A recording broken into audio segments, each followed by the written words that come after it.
નમસ્કાર વિદ્યાર્થી મિત્રો, આપની YouTube ચેનલ જાત મહેનત જિંદાબાદમાં ફરી એકવાર આપનું હાર્દિક સ્વાગત છે. મિત્રો, આજે જે વિડિયો છે એની આગળના વિડિયોમાં લસા અને ગુસાની સરસ મજાની ચર્ચા કરી છે. મિત્રો, હવે કેવી રીતે શોધવું એની એક પદ્ધતિ પણ બતાવી છે કે એક જ રીત દ્વારા લસા અને ગુસા બંને શોધી શકાય છે. મિત્રો, હવે અહીંયા આપણે એને લગતા કેટલાક વિશિષ્ટ દાખલાઓ એની ગણતરી કરીશું. વિડિયોને તમારે અંત સુધી જોવાનો છે અને એની અંદર જે પણ ગણતરી કરેલી છે, જે પણ પદ્ધતિ બતાવેલી છે, એ એક પછી એક દાખલાઓ એ તમારે જોતા જવાનું છે. મિત્રો, દરેક દાખલાઓને ધ્યાનપૂર્વક જોશો, એકવાર ફરીથી જાતે કરી નાખશો તો એની અંદર લસા અને ગુસા શોધવા એકદમ સરળ થઈ જશે. મિત્રો, પ્રકરણ એકદમ સરળ છે. તો આવો વિડિયોની શરૂઆત કરીએ.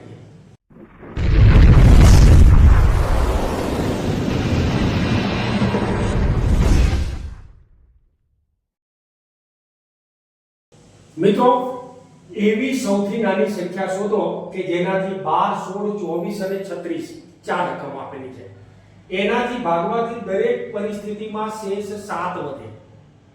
અહીંયા જ્યારે આપણે આ શોધીએ કે એવી રકમ કે જેને 12 વડે ભાગો તો પણ 7 વધે, 16 વડે ભાગો તો પણ 7 વધે, 24 વડે ભાગો તો પણ 7 વધે અને 36 વડે ભાગો તો પણ 7 વધે. એનો મતલબ કે જેના વડે ભાગવાની છે રકમ એનાથી તો મોટી હોવાની જ.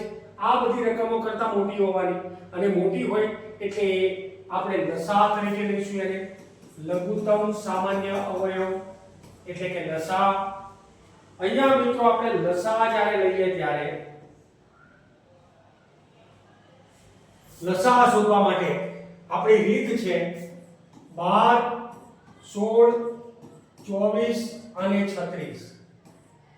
સૌ પ્રથમ તો બધી રકમોને ભાગી શકાય એવી કોમન રકમ શોધી કાઢીએ ત્યારે 4 આવશે. 4 તરીને 12, 4 ચોકને 16, 4 6 ચોકને 24 અને 9 ચોકને 36.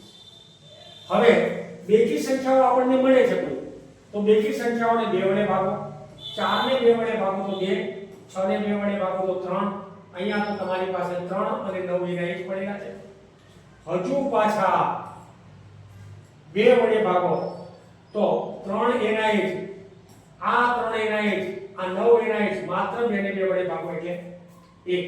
હવે આ રકમો જે છે ને મિત્રો એ 3 વડે ભાગી શકાશે. તો 3 વડે ભાગો ત્યારે અહીંયા 1, અહીંયા 3. હજુ 3 વડે ભગાયેલી એક રકમ વધે છે તો એની કિંમત 1. મિત્રો, અહીંયા આપણે જોઈએ કે 4, 2, 2, 3 અને 3 આ કોમન અવયવો છે. બધાનો ગુણાકાર કરી નાખીશું તો લસા બરાબર 4 ગુણ્યા 2 ગુણ્યા 2 ગુણ્યા 3 ગુણ્યા 3. ગમે તે બાજુથી ગુણાકાર કરવાનું ચાલુ કરો. 4 દુને 8, 8 દુને 16, 16 દુ 32, 16 તારીને 48 અને 48 ગુણ્યા 4 કરો, 3 કરો ત્યારે 144. તો અહીંયા 48 ગુણ્યા 3 કર્યા છે, 8 તરીને 24, 4 તરીને 12, 13 અને 14, 144. તો મિત્રો આ 144 લસા છે. પણ ધારો કે 12 વડે ભાગીશું તો 144 તો ભાગી ગયા તો 7 શેષ ક્યારે આવે? તો જે રકમ છે એમાં તમારે 7 ઉમેરવાના છે કારણ કે શેષ 7 વધવી જોઈએ. મિત્રો, આપણો જવાબ 144 લસા તો આવી ગયો. પણ 12 વડે ભાગશો ત્યારે 12 144, 16 9 144 તો શૂન્ય આવશે.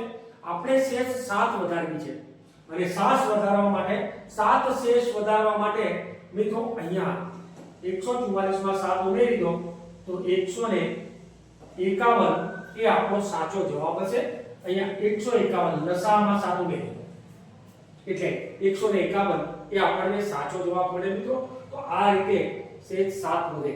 તો આવી કોઈ પણ ગણતરી કરવાની હોય ત્યારે એનો લસા શોધો, જે શેષ વધારવાની છે એને ઉમેરી દો. આગળ જોઈએ છે રકમ નેક્સ્ટ કે 75 કિગ્રા અને 69 કિગ્રા વજનવાળી બે ખાતરની ગોળી કરી દે છે. ખાતરના આ વજનનું મહત્તમ મૂલ્ય શોધો. મહત્તમ મૂલ્ય શોધો જે બંને ગોળીના વજનનું ગુણાંકમાં પૂરેપૂરું માપ લઈ શકે. હવે એવો મોટામાં મોટો આંકડો શોધવાનો છે મિત્રો, એવું માપ શોધવાનું છે કે જે બંનેનું માપ લઈ શકે. હવે જ્યારે બંનેનું માપ લઈ શકે ને ત્યારે એવા નાના થેલા, દાખલા તરીકે અહીંયા 75 કિલોગ્રામ છે ને મિત્રો, તો 75 કિલોગ્રામનો એક થેલો છે. બીજો થેલો જે છે એ 69 કિલોગ્રામનો થેલો છે. હવે આમાં કોઈ એક નાનો થેલો એવો પસંદ કરવાનો છે તમારે કે જેનાથી ભરતા, એના દ્વારા ભરતા આની અંદર પણ અમુક થેલા નાખશો અને આની અંદર પણ અમુક ગોળી નાખશો અથવા થેલા નાખશો તો પૂરેપૂરું માપ વચ્ચે છેલ્લે શૂન્ય આવે. અહીંયા આ પ્રકારેનું 75 કિલોગ્રામ થઈ જાય ને ત્યારે શૂન્ય વધે, અહીંયા 69 કિલોગ્રામ થઈ જાય ત્યારે શૂન્ય વધે. તો આવું એક માપ શોધવું છે અને એના માટે આપણે ગુસાઅ શોધવો છે. તો 75 અને 69, હવે બંને રકમોમાં જુઓ 3 વડે ભાગી શકાય એવી રકમ છે, એની સામે ફૂગડી કરી દો. 3 વડે આને પણ ભાગી શકાય, આને પણ ભાગી શકાય. હવે મિત્રો આ 25 વાળા અને 23 વાળા એ કોમન ફેક્ટર નથી, કોમન નથી. તો અહીંયા આપણે ગુસાઅ શોધીશું. ગુસાઅ બરાબર 3 કે જેનાથી બંનેને ભાગી શકાય છે. તો મિત્રો એનું મૂલ્ય છે મહત્તમ મૂલ્ય, ગુરુત્તમ સામાન્ય અવયવ કે જે બંને ગોળીનું વજન. અહીંયા આપણે જોઈએ કે 3 કિલોગ્રામની ગોળી છે, આવી 3 કિલોગ્રામની 25 ગોળી નાખશો ત્યારે આ ભરી જશે. આવી 3 કિલોગ્રામની 23 ગોળી નાખશો ત્યારે આ ભરી જશે. તો એ પ્રકારે એનો ગુસાઅ આપણને કેટલો મળે છે? 3 મળે છે. મહત્તમ મૂલ્ય શોધવાનું છે. તો ગુસાઅ એવી થાય છે. આ ગુસાઅ અને લસાઅમાં કઈ જગ્યાએ ક્યારે શું શોધવું ને મિત્રો, એ આપણે જોડાવાનું છે મગજ, કે અહીંયા આપણે આ રીતે વિચારી લઈએ છીએ. આવી રીતે જો તમે વિચારશો તો તમારે ગુસાઅ શોધવો છે કે લસાઅ શોધવો છે એ તરત જ તૈયાર થાય. અથવા તો મહત્તમ મૂલ્ય કીધું છે તો મહત્તમ એટલે ગુરુત્તમ, જે આપણે અગાઉ જોઈ ગયા છે, તો એના ઉપરથી ગુરુત્તમ સામાન્ય અવયવ એ આપણે શોધીએ. નેક્સ્ટ રકમ લઈએ છીએ આપણે. 3 છોકરાઓ એક જ જગ્યાએથી એક સાથે પગ ઉપાડીને ચાલવાની શરૂઆત કરે છે. 63 સેમી, 70 સેમી અને 77 સેમી છે. એમાંથી દરેક કેટલું લઘુત્તમ અંતર નક્કી કરે કે જે અંતર પૂરા પગલાથી આવરી શકાય. આવો ને આવી એક રકમ આપણે આગળ પણ જોઈ લીધી છે. તો અહીંયા લઘુત્તમ શબ્દ સમય વાપરેલો છે, તો ત્યાં તમારે લસાઅ શોધવાનો છે. અને લસાઅ શોધવા માટે 3 રકમો આપણને આપેલી છે, 63, 70 અને 77. મિત્રો ત્રણેયને ભાગી શકાય એવી રકમ તો 7 છે. પહેલા તો આ 7 જો ગુસાઅ શોધવો તો આપણે ત્રણેયની સાથે 7 વડે ભાગી શકીએ છીએ. 63 ને 7 વડે ભાગો, 7 × 9 = 63, 7 × 3 = 70, 11 × 7 = 70. હવે મિત્રો આ ત્રણેય રકમોને કોઈ કોમન ફેક્ટર વડે નહીં ભાગી શકાય, કોઈ કોમન અવયવ વડે નહીં ભાગી શકાય. તો ત્યાં આપણે શું લઈશું? 9 વડે ભાગો. તો અહીંયા 1, અહીંયા 10 અને અહીંયા ફરીથી પાછા 10 વડે ભાગો તો 1, 1 અને અહીંયા 11. ફરીથી પાછા 11 વડે ભાગો તો 1, 1 અને ફલાણા. તો અહીંયા આપણે જોઈએ છે કે લસાઅ જ્યારે તમે શોધો ને લઘુત્તમ સામાન્ય અવયવ, ત્યારે તમારે તમામ રકમોનો ગુણાકાર કરવાનો છે. ગુસાઅમાં માત્ર ફૂગડી વાળાનો ગુણાકાર, લસાઅમાં આપણે તમામ અવયવો 7, 9, 10 અને 11, 7 × 9 × 11 અને ×10 લઈએ ગુણાકારમાં સરળતા પડે, આપણે ઝડપથી ગણી શકીએ. 9 × 7 = 63. આ 63 ને તમે 11 વડે ગુણી નાખો તો 63 × 63, 63 ને 6 69, 693. આ બંનેનો ગુણાકાર કર્યો છે આપણે, અને એની સાથે 10 નો ગુણાકાર કરીએ મિત્રો, ત્યારે એ કિંમત આપણને મળે 69, 6930, 6930. તો 6930 જે છે એ એવું લઘુત્તમ અંતર છે કે જેના દરેકના પગલાથી એ માપી શકાય છે. તો આ પ્રકારે આપણે લઘુત્તમ સામાન્ય અવયવ શોધી શકીએ છીએ મિત્રો. રકમ આગળ જોઈએ. કોઈ ઓરડાની લંબાઈ, પહોળાઈ અને ઊંચાઈ અનુક્રમે 825, 675 અને 450 સેમી છે એવી સૌથી લાંબી ટેપ શોધો કે જે ઓરડાની ત્રણેય બાજુઓને પૂરેપૂરું માપી લે. હવે મિત્રો અહીંયા આપણે જોઈએ કે ઓરડો જે છે એ ઓરડામાં 3 પરિમાણો હોય અને એ 3 પરિમાણોમાં લંબાઈ, પહોળાઈ અને ઊંચાઈ 3 હોવાની.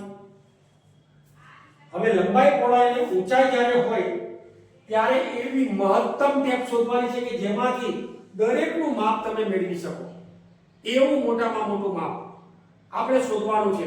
તો અહીંયા જોઈશું કે 825, 675 અને 450. મિત્રો બધામાં પાછળનો આપણો 0 કે 5 છે એટલે 5 વડે તો આપણે એને ભાગી શકીશું. આપણે ગુસાઅ શોધવો છે. શું શોધવું છે? ગુરુત્તમ સામાન્ય અવયવ. મોટામાં મોટો, સૌથી નાનું એટલે ગુરુત્તમ, અને એ આપણા માટે 5 વડે ભાગો છો ત્યારે 5 એકા 5 અથવા તો 16 પંચાને 80 પાયે 25. તો અહીંયા 5 વડે ભાગો 13 પંચાને 65 પાયે 25. અહીંયા 5 વડે ભાગો તો ત્યાં 9 પાંચે 45, 90. બધાને તમે 5 વડે ભાગી શક્યા. હજુ પાછા બધામાં 5 5 અને 0 તો આવે જ છે. તો હજુ એક વખત 5 ને ચોઈસ કરી નાખીએ. 5 વડે ભાગો 165, એને 5 વડે ભાગો 5 તરીને 15 અને ફરીથી પાછા 5 તરીને 15 એટલે 33 આવે છે. 135 ને 5 વડે ભાગો 5 દુને 10, 5 સિતારે 35 અને આને ભાગો તો એ આપણને મળશે 5 વડે ભાગો એટલે 18 પંચાને 90. હવે મિત્રો હજુ એક કોમન આવશે કે બધી રકમોમાં 3 ક્યાંક જોવા મળે છે. 3 વડે ભાગી શકાશે. તો એને 3 વડે ભાગી શકાય એવી રકમ 11, 9, 9 તરીને 27 અને 6 તરીને 18. હવે અહીંયા જોઈએ બાકીની કોઈ રકમોની હવે આપણે જરૂર નથી. આપણે તો ગુસાઅ શોધવો છે ને, તો ફૂદડીવાળી રકમો આપણે છે. જેટલી પણ ફૂદડીવાળી જેટલી કોમન રકમો છે એ રકમો વડે આપણે એનું માપ લઈ લઈશું.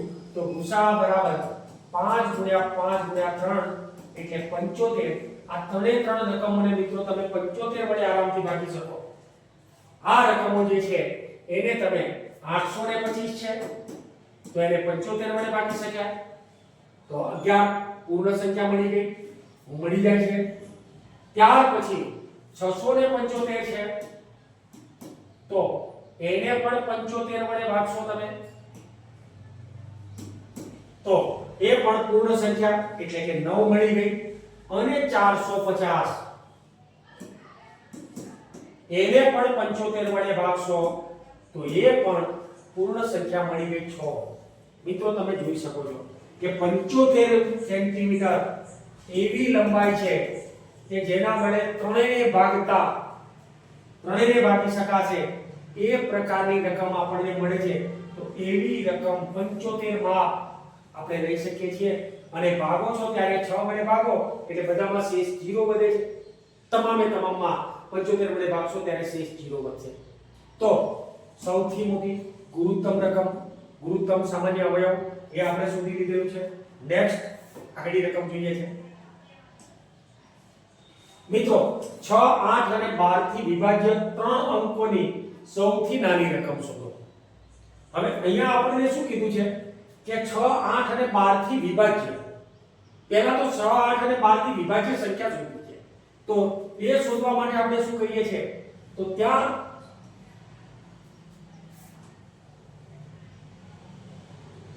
3 અંકની સૌથી નાની રકમ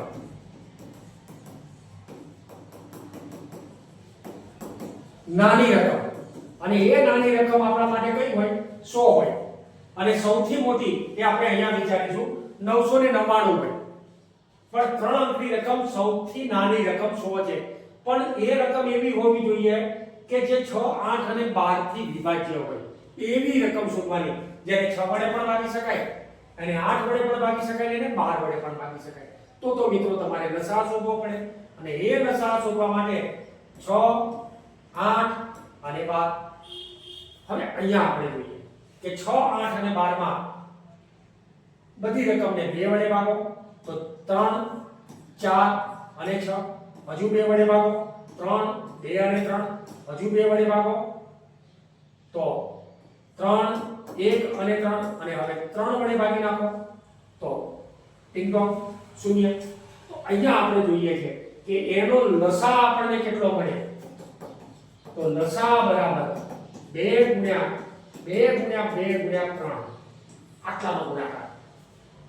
હવે એ ગુણાકાર જ્યારે આપણે કરીએ ત્યારે 2 ગુણ્યા 4 4 ગુણ્યા 8 કરીને 24 બે અંકની રકમ છે 24. તો મિત્રો 24 રકમ તો બે અંકની છે, તો આપણે 100 કરતા મોટી આવે એવી રકમ શોધવાની છે. 100 કરતા મોટી આવે, 100 કરતા નાની તો બે અંકની થશે 99. આપણે તો 3 અંકની રકમ શોધવાની છે ને એ પણ એવી કે જે કોના વડે ભાગી શકાય, આ ત્રણેય રકમો વડે ભાગી શકાય.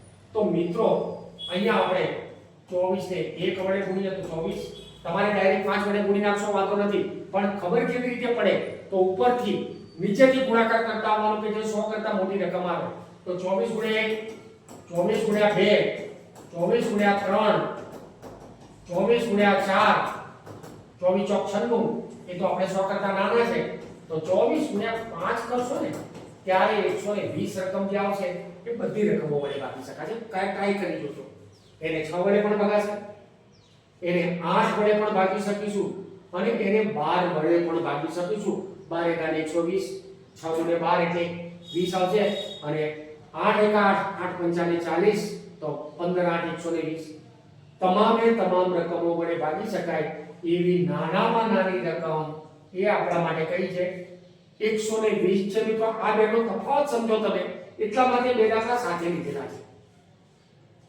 અહીંયા આપણે નાની રકમ હોય ત્યારે 1 થી ગુણાકાર કરતા જવાનું છે. ક્યાંથી ગુણાકાર કરીશું?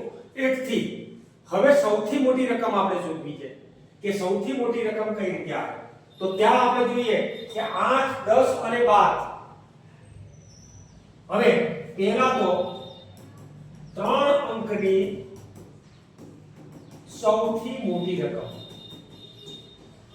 મોટી સંખ્યા, તો એ આપણા માટે 3 અંકની હોય ત્યારે 999 હોય. આ 999 કરતા નાની રકમ આવી જોઈએ. મોટી થાય એટલે તો 4 આંકડાની 1000 થઈ જાય મિત્રો.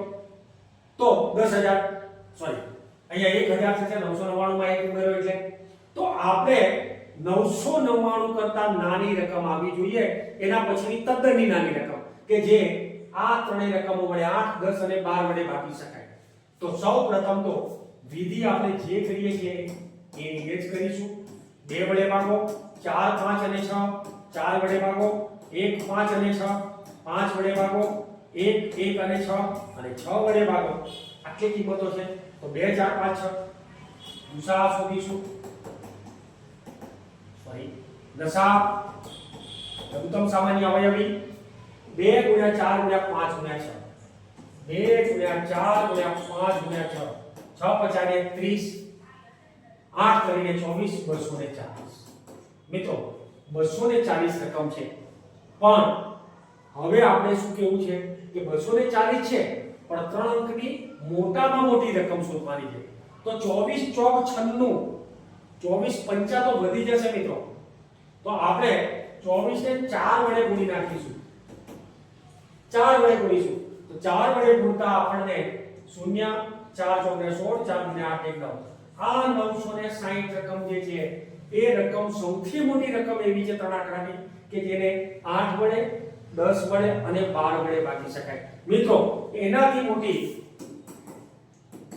1200 થશે અને 1200 તો 4 અંકની થઈ ગઈ. એનાથી નાની 24 ગુણ્યા 3 કરો, 24 તરીકે 72, 720, પણ 720 કરતા તો 960 મોટા છે. આપણે મોટામાં મોટી રકમ શોધવાની છે અને એ કેટલી? 3 આંકડાની. 3 આંકડાની મોટામાં મોટી રકમ 960 કે જેને 3 વડે ભાગી શકીશું. એ તમે ભાગશો, ધ્યાન ટ્રાય મારશો મિત્રો, ભાગી જ શકાય 101%. 8 વડે પણ ભાગી શકાય 96, 12 8 96, 10 વડે તો ભાગી શકાય, બિંદુ ઉડી જાય એટલે 96, 12 8 96 એ તો ઈઝીલી 12 8 96 છે. હા માં કઈ કાઢો છો, આરામથી કરી શકાય. નેક્સ્ટ, તો વિદ્યાર્થી મિત્રો આપણે કેટલીક પરીક્ષાઓને લગતા અહીંયા વિડિયો મૂકીએ છીએ. ધોરણ 10 ના વિદ્યાર્થીઓને તો ઉપયોગી થાય એવા વિડિયો છે જ, પણ તે સિવાય સ્પર્ધાત્મક માહિતી માટે કેટલાક માહિતીસભર વિડિયો એ આપણે એકાંતરે મૂકતા રહીએ છીએ મિત્રો. તો આ અને આવા અનેક વિડીયો સાથે આપણે વારંવાર મળતા રહીશું. ત્યાં સુધી સર્વેને જય હિન્દ.